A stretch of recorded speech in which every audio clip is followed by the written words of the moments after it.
या तुमने कभी सोचा है एक ऐसी कौम जो पहाड़ों को तराश कर महल बनाती थी, जो कहती थी हमसे ज्यादा ताकतवर कौन? मगर जब आसमान का हुक्म आया तो उनके महल मिट्टी के नीचे दबा दिए गए। हजरत नूह अलैहिस्सलाम के बाद एक और कौम पैदा हुई, कौम आद। यमन और ओमान के दरमियान एक इलाके अहकाफ में रहते थे। उनके शहर का नाम था इराम, जातुल इमाद, यानी स्तंभों वाला शहर, जो आसमान से बात करता था।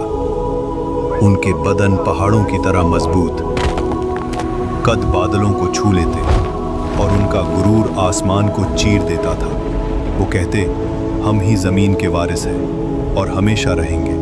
अखाफ की रेत में उनके शहरी इलाके दूर दूर तक फैले हुए थे। उनके घोड़ों के पांव से जमीन गूंजती थी। रात को उनके चिरागों की रोशनी दूर तक चमकती, गोया उनका शहर जमीन पर कोई ताज हो। और वे अपनी सभाओं और बैठकों में अक्सर एक ही बात कहते, हम जैसे लोग दोबारा कभी पैदा नहीं होंगे। उनके बच्चे भी छोटी उम्र में पत्थर उठाकर अपनी शक्ति दिखाते और बुजुर्ग गर्व से कहते, हमारे बच्चे भी पहाड़ों को झुकाने वाले हैं। आद के लोगों का एक और अजीब अकीदा था। वो समझते थे कि हवा उनकी गुलाम है। उनके जवान कभी वादी के दरमियान खड़े होकर दोनों हाथों को पहलाते और अपने आप से कहते, देखो, हवा हमारे जिस्म की पैरवी करती है।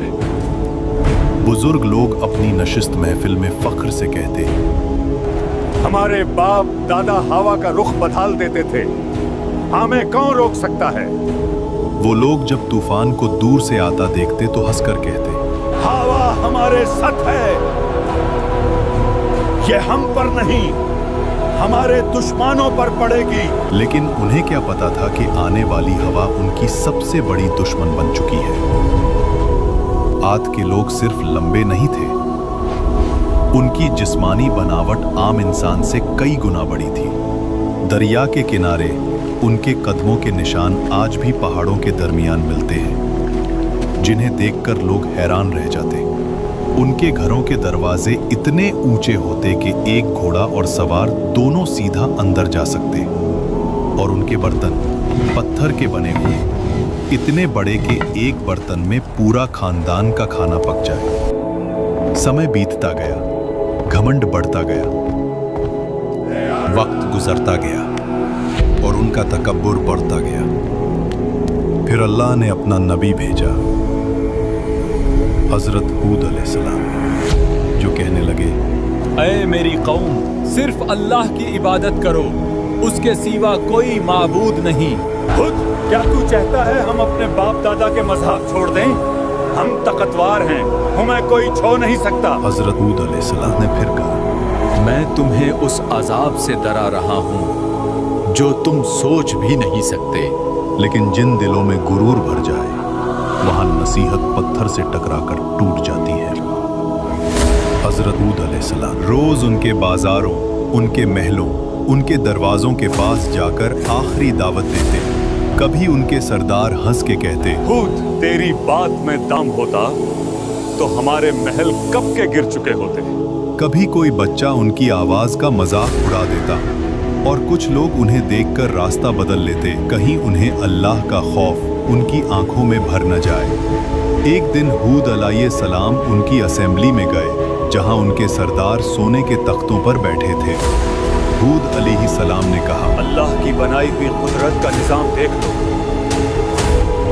तुम्हारी ताकत कुछ भी नहीं। मगर उनके सरदार हंस पड़े। ये छोटे वादे बंद कर, अगर अजाब आता है तो हम अपनी ताकत से उसे रोक लेंगे। अजाब से कुछ दिन पहले आद की वादी में एक अजीब मंजर हुआ। रात को आसमान में एक गहरी गूंज सुनाई दी। न बादल गरजा, न बिजली चमकी, मगर वादी में ऐसे लगा जैसे कोई दूर से पुकार रहा हो। आद के लोग इस आवाज को सुनते और आपस में कहते, यह तो पहाड़ों की आवाज है। हजरत हूद अलैहिस्सलाम जो कहने लगे, ये रहमत की पुकार नहीं, ये तंबे है। दूसरी रात जमीन हल्की सी हिली, मगर इतनी कम कि सिर्फ जानवर बेचैन हुए। देखो, इंसान हंस पड़े। ज़मीन भी हमारी ताकत से डरती है। उन्हें नहीं पता था ये जमीन का आखिरी एतराज था। फिर आया अल्लाह का फैसला। सबसे पहले उन पर कहत आया। 3 साल तक एक बूंद बारिश ना हुई। नदियां सूख गईं, बाग जल गए, जमीन पत्थर बन गई। लोग आसमान की तरफ देखते रहे, कब बारिश आएगी। लेकिन आसमान से जवाब आया, खामोशी। पहले साल उन्होंने कहा, ये तो मामूली सा मसला है, हम ताकतवर लोग हैं। दूसरे साल प्यास ने उनकी जुबानें सुखा दी। खाली मटके दीवारों से टकराते, जानवर प्यास की वजह से गिरने लगे। तीसरे साल आद की जमीन से वो हंसी, वो फक्र, वो आवाज ही गुम हो गई जो कभी आसमान को टकराने का दावा करती थी। और जब लोग हूद अलैहिस्सलाम के पास आए तो वो उन्हें देखकर रोए नहीं, बस इतना कहा, अब अजाब का वक्त करीब है। फिर एक दिन 3 बादल नजर आए, एक लाल, एक सफेद और एक स्याह। आसमान से फरिश्ता पुकारा, ऐ कौमे आद, इनमें से एक बादल चुनो। सरबराहों ने हंसकर कहा, काला बादल, उसमें पानी है, रहमत है।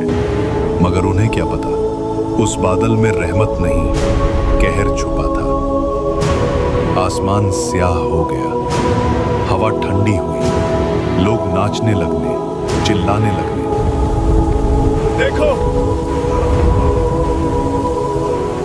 बारिश आ गई। लेकिन वो पानी नहीं था, अजाब का तूफान था।